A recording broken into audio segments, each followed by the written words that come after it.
श्राद्ध जो ब्राह्मणी संस्कृति का ये शब्द है। श्राद्ध माने विनाश, श्राद्ध माने गाली। पूरे दुनिया में कोई ऐसा वैज्ञानिक या साइंटिस्ट या भूगोल वेत्ता या धर्म का ठेकेदार नहीं हुआ जो बता दे कि स्वर्ग और नरक की दूरी क्या है। और मैं संजय जी को कहूंगा कि उनके जाने के बाद जो उनका अधूरा सपना है, एक पुत्र के रूप में आप उस सपना को साकार करने का काम करेंगे। नीचा दिखाया गया था, हम लोग समाज को नीचे की तरफ ले गया था, उसे उठाने के लिए हम लोग यह कार्यक्रम कर रहे हैं। सदियों की जो परंपरा है अंधविश्वास पाखंड, उसे तोड़ते हुए और इन्होंने जो साहसी कदम उठाया है। हमारे पिताजी चाहते थे कि इसे पृथ्वी पे जितने मानव हैं सभी मानव बराबर हैं। तंत्र मंत्र जादू टोना झाड़ फूक ओझा भगत डायन कमान गंडा ताबीज ये केवल भ्रम अंधविश्वास है। राम भजन राम जी वो एक शिक्षक थे जिन्होंने अपनी जिम्मेवारी अपने बाल बच्चों के साथ बहुत बखूबी निभाया है। डॉक्टर साहब जो संजय बाबू कार्यक्रम करवाए हैं उनका बहुत बहुत धन्यवाद है।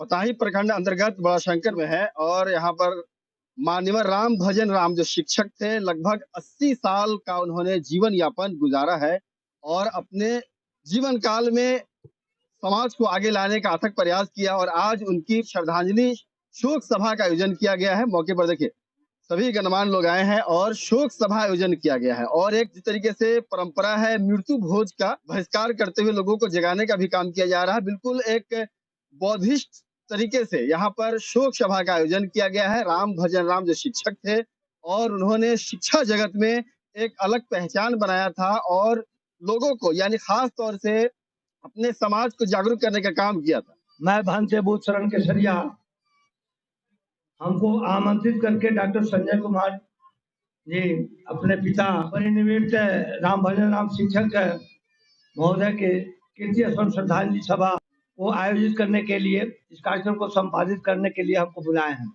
तो ये आप जो बताए हैं, पूछ रहे हैं कि और कार्यक्रम में और इस कार्यक्रम में क्या अंतर है, तो ये श्राद्ध नहीं हो रहा है। हमारी बौद्ध परंपरा के अनुसार ये श्रद्धांजलि सभा किया जा रहा है।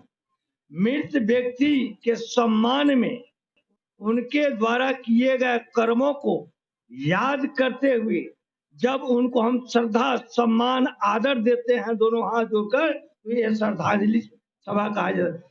श्रद्धांजलि दो शब्दों से बना है, श्रद्धा जोड़ अंजलि।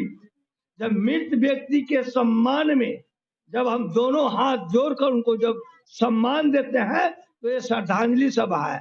श्राद्ध जो ब्राह्मणी संस्कृति का ये शब्द है।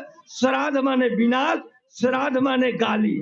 आज भी हमारी माँ बहन बेटियां कहती है कि आवा तो अब श्राद्ध कर दे। हमारे पूर्वज इसी श्रमण संस्कृति के माध्यम से अपना सारे संस्कार किया करते थे। इसमें तथागत बुद्ध के धम्म में और श्रमण संस्कृति के माध्यम से बुद्ध ने यह बताया कि जन्म मरण सत्य है, उत्थान पतन जीवन मरण हास्यम उत्थान पतन ये प्रकृति का ये धम्म चक्र है। इस धम्म चक्र हजारों वर्षों से चलता आ रहा है, चल रहा है और चलता रहेगा। श्रद्धांजलि दिवस के अवसर पर खाने पीने का जिस तरह के रिवाज है, मृत्यु भोज होता है, तो आप लोगों में बौद्धिस्ट नहीं, मृत्यु भोज हमारे बौद्ध परंपरा में वर्जित है। एक तो कोई भी परिवार, किसी भी परिवार का कोई आदमी मरता है तो परिवार में एक शोक की भावना होती है, सब कोई शोकाकुल होते हैं। एक अर्निंग बॉडी अगर हमारे आपके परिवार से अगर चला जाता है तो सबको दुख रहता है। तो इसमें श्रद्धांजलि अर्पित करने के लिए कोई यहाँ देख रहे हैं किसी प्रकार कोई चढ़ावा नहीं है, कोई कुछ नहीं है, सिर्फ फूलों से श्रद्धांजलि दी गई है। तो यहाँ स्वर्ग नरक का कोई बात नहीं है। पूरे ब्रह्मांड में कोई भी जाति धर्म का धर्म का ठेकेदार, धर्म गुरु या कोई साइंटिस्ट या भूगोल वेत्ता ये नहीं बताया कि स्वर्ग और नरक की दूरी क्या है। मानो चांद पर चला गया, चांद की दूरी को माप लिया। मानो मंगल ग्रह पर चला गया, मंगल की दूरी को माप लिया। सूरज को दूरी को माप लिया। लेकिन पूरे दुनिया में कोई ऐसा वैज्ञानिक या साइंटिफिक या भूगोल वेत्ता या धर्म का ठेकेदार नहीं हुआ जो बता दे कि स्वर्ग और नरक की दूरी क्या है। स्वर्ग नरक एक काल्पनिक शब्द है। जब हम सुख शांति समृद्धि से जीते हैं वही स्वर्ग है, और जहाँ अशांति दुख दारिद्र कला है वही नरक है। मरा हुआ व्यक्ति कभी लौटा नहीं, जिंदा कभी वहां गया नहीं। तो भाई ये स्वर्ग नरक के विषय में बताया कौन कि स्वर्ग में ये मिलता है। तो मैं डंके की चोट पर किसी भी धर्म के लोगों को यह चैलेंज देता हूं कि मरने के बाद 2-4-6 महीने के बाद कोई लौट कर आकर बताया हो कि हम स्वर्ग में गए थे तो हमको ये फैसिलिटी मिली थी, और नरक में गए थे तो ये दुर्दशा हुई। आज तक किसी ने बताया? ये समाज को लूटने और ठगने की परंपरा रही है। शराब मूल रूप से संवैधानिक, धार्मिक, आर्थिक, नैतिक और शारीरिक रूप से जो समाज को शोषण किया जा रहा था उस समाज से आज उस चीज से हम लोग वंचित हो रहे हैं। और इसके माध्यम से जो हम लोग को नीचा दिखाया गया था, हम लोग समाज को नीचे की तरफ कर ले गया था, उसे उठान के लिए हम लोग यह कार्यक्रम कर रहे हैं। राम भजन राम जी के जीवन से संबंधित कुछ यादें। राम भजन राम जी मास्टर साहब एक शिक्षक थे। उनके पास 3 संतान थे। उन्होंने अपने शिक्षा से जो अलग जगाया, जो अपने संतान को परिवार में सुख समृद्धि लाया, उसके पीछे भारत के संविधान निर्माता परम पूज्य बाबा साहब डॉक्टर भीमराव अम्बेडकर की देन थी, जो उनके बदौलत आज उनकी कृति श्रद्धांजलि सभा में और प्रमाण दिवस में हम लोग शरीक होकर के हम उनको कोटि कोटि नमन अभिनंदन करते हैं। क्योंकि सदियों की जो परंपरा है अंधविश्वास पाखंड, उसे तोड़ते हुए और इन्होंने जो साहसी कदम उठाया है उसके प्रति हम लोग इस व्यवस्था को तोड़ करके यानी कि संवैधानिक व्यवस्था के तहत सामाजिक परिवर्तन और राजनीतिक परिवर्तन की उत्थान की तरफ बढ़ रहे हैं। मैं अपने पूज्य पिताजी के बताए हुए मार्ग पे चलने की कोशिश किया हूँ। पता नहीं हमारे समाज के लोग या हमारे जो उपस्थित गणमान्य लोग हैं हमें सपोर्ट करें।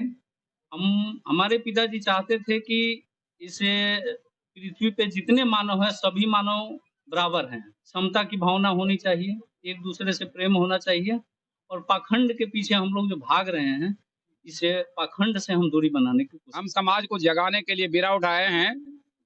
ये तंत्र मंत्र जादू टोना झाड़ फूक ओझा भगत डाइन कमान गंडा ताबीज ये केवल भ्रम अंधविश्वास है। इसको हम अपने जादू के माध्यम से लोगों को जगाना चाहते हैं। और मैं बेगूसराय से चल के आया हूँ। मेरा नाम स्वर्गीय सियाराम महतो है, पिता का नाम नारकीय सरयुग महतो, और हम पूरे देश में लमसम 24 राज्यों में जा करके अपने लोगों को जगाने का काम कर रहे हैं। देखो जादू टोना कुछ नहीं है, और माँ पिता के मरने के बाद जो तुम लोग क्रियाक्रम करते हो वो सारा क्रियाक्रम जीते जी होना चाहिए। मरने के बाद कुछ नहीं चाहिए। मरने के बाद हम उसको जला देते हैं या कहीं गाड़ देते हैं तो फिर वो उसके पास क्या जाता है? जिंदा स्वर्ग जा नहीं सकता, मरा बता नहीं सकता, तो स्वर्ग का अनुभव कैसे करते हो? स्वर्ग गए कि नरक गए? यही लोगों को मैसेज देते हैं। छौड़ा दानव से आए हैं। क्या संदेश देंगे? राम भजन राम जी कैसे थे? राम भजन राम जी वो एक शिक्षक थे जिन्होंने अपनी जिम्मेवारी अपने बाल बच्चों के साथ बहुत बखूबी निभाया है, और आज उन्हीं का ये शोक संदेश है जिसमें हम लोग शामिल हुए हैं। और हम लोग अपनी जो मूल संस्कृति है, बौद्ध संस्कृति या शर्मन संस्कृति कहिए, उस मूल संस्कृति के आधार पर एक कार्यक्रम आयोजित किया गया है। हमारा समाज पाखंड और अंधविश्वास में अखंड डूबा हुआ है।